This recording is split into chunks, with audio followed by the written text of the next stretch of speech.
Yo, yo, yo. Welcome to the NS9 Day 2 wrap-up presented by FanDuel. Tyler, the Salt River Rafters lost today 11-4. Quite different from last night when they were up 9-2. Still end up losing, though. But a lot of runs were given up today also. But, yeah, there's that. Yeah, I mean, it's the Arizona Fall League. Things happen. As we're learning. as we are learning here. Right.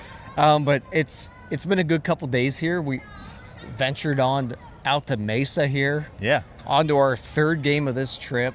2 stadiums in one day. 2 stadiums, one day. A lot of baseball. A lot better baseball today as well. Oh, we'll say that. I mean, we talked a little bit last night. Like, there's some bad baseball today. Yeah. It kind of wasn't as bad as last night, but it was still some pretty bad baseball.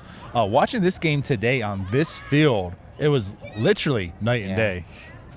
Yeah, there were some ball players out here today. Yeah. Like, there were some dudes around the diamond here on Mesa Field. And also, when we watched Salt River earlier today, it was some decent ball played as well there. I mean, like, yesterday it was Pirates themed. Oh, the Pirates really yesterday were the ones that came through yesterday, right. And everybody else kind of dropped the bag. Today, a lot of really good baseball being played.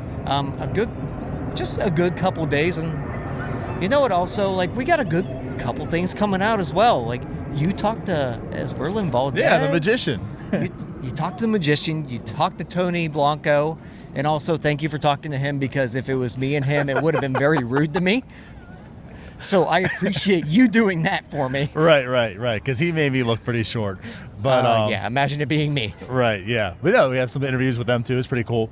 But yeah, like you said, last night was very Pirates driven, very Pirate heavy lineup. Today it was just Tony Blanco Jr. in the lineup. However, he didn't disappoint him. He still went 2 for 4, had a walk, hit a double, a very powerful double, 120.4 off the bat. The 15th hardest hit ever recorded in Statcast. He's one of 5 players to hit it that hard ever. And we're talking about minor leaguers. We're talking about the best of the best major leaguers. Yeah, the cool thing with Tony Blanco Jr. is that we're not really counting on him like we are some of the top prospects in this organization. Sure. But at the same time, he has a tool that there is not another guy in this organization or even this league, really. Like, literally there's no one in minor league baseball. You just said it. There's not people in Major League Baseball that hit the ball as hard as that guy can hit a baseball. He's in a category of Aaron Judge, Vladimir Guerrero Jr., Shohei Ohtani, who just hit 3 home runs tonight in the NLCS, and O'Neal Cruz. Right. So, yeah. So, like, when you're 3 of the 4 MVPs. Right. So when you're looking at some of these prospects, and maybe not even some of your top guys, but some of those guys that you're hoping to get something out of, and you look at a Tony Blanco Jr., when the tool is the power like that, it's hard to not get enticed by it. It is. And what I'm going to say here, too, is there's a lot of knocks on Tony Blanco Jr., right? The swing and miss and such. And I'll say, I mean, it's just 2 games. Also, Tyler, as we've noticed, right, the pitching here isn't the greatest quality, but they're still more advanced than Tony. Like the one thing we talked about on like Bucko Brew at Tony Blanco Jr. is I feel like you can get a mixture of everything. You're like the extremes. You're going to see the balls hit really, really hard and him look probably overmatched. Yeah. Because, I mean, he's only reached Bradenton. These guys are more advanced than him. And Tyler, like, my biggest takeaway so far is he doesn't look overmatched at all, one bit. No, he doesn't. Like, looking at today's game, he comes out.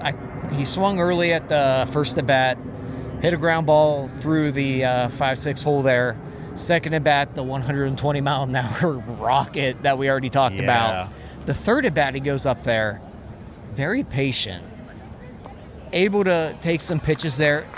It's easy for a young guy in that situation to go up there and just want to continue what he's doing, maybe get a little ahead of yourself. Look, I'm raking the baseball, I'm going to swing out on my shoes. No, he reeled it in a little bit there. It's a positive thing we've seen there. Yeah, it was a really good at-bat and drew a walk. Yeah, and you mentioned the way that the guys in the Arizona Fall League at this point, they don't throw that many strikes. So being able to take some pitches, it's easy to get up there and just want to swing away. Yeah. He's doing a good job of not doing so. For sure. And the other 2, I mean, they were still hard hit outs, right? Deep into the outfield and such. So yeah, like he so far has had a pretty good Arizona Fall League. We did get to see 2 pitchers today as well. Last night we saw Derek Diamond come in for 0.1 innings. Today Josh Loeschorn came in, pitched 2 innings, and then Jaden Woods came in, pretty much finished the game out, pitching 1 inning as well. Kind of a mixed bag there. Yeah. But again, like with Joshua, he pitched 2 innings, no strikeouts, but gave up 3 hits, 1 walk. It's like I said, like a little bit of mixed results. What did you see in the pitching, though? Yeah, we saw mixed usage there.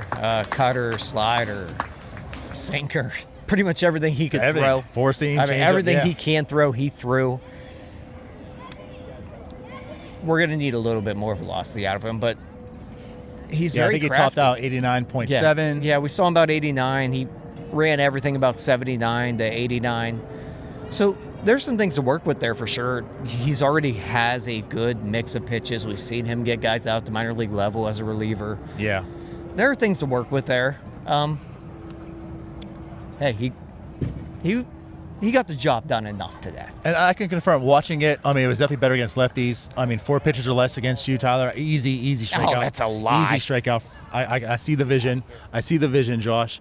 Trash.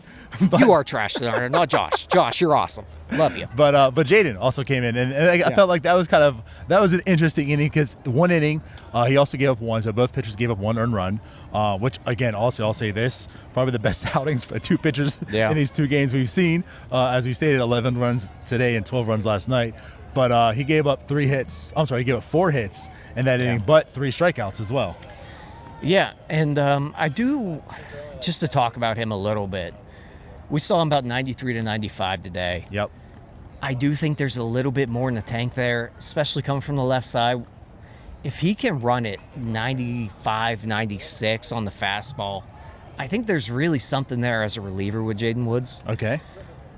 93 didn't play as well, I don't think. And just going back, watch the video here throughout the entire day of watching baseball.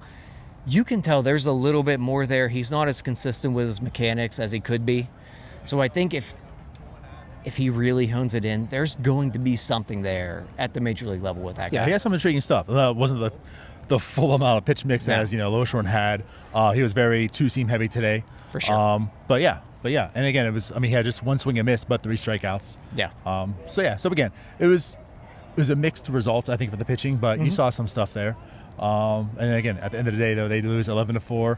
Wasn't as exciting as the game last night, but again, I think the exciting part was just seeing the wow by Tony Blanco. For sure. Yeah. Tony Blanco's the dude.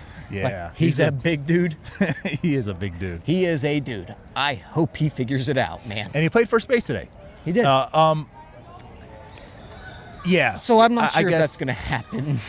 He's a big guy at 6'7", and he looks like a big guy at 6'7". Right. Not the most nimble, but he's a big target, that's for sure. You put him at first base, he's a huge target, which they still found to be hard to hit. But that's kind of been the problem we've been seeing with his defense the past few days. Yeah, he's a big target. In a pinch hit, for sure, he can play first base. But his home's going to be DH. Yeah. It's the calling card for Tony Blanco Jr. is going to be the bat.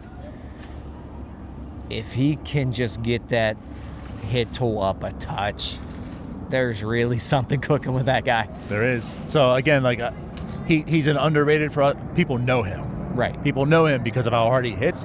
He's one of those, under the radar type of prospects because, there's still a lot that, to be desired.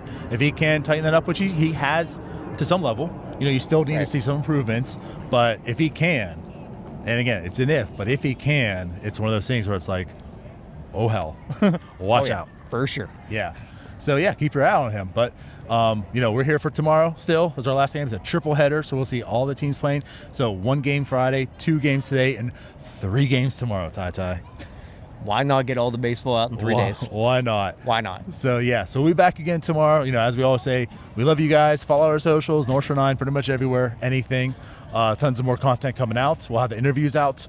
Actually, when you're seeing this, it's probably already out or soon to be out. So yeah, check those out, and we'll see you guys tomorrow. So bye-bye. Peace out, Girl Scouts.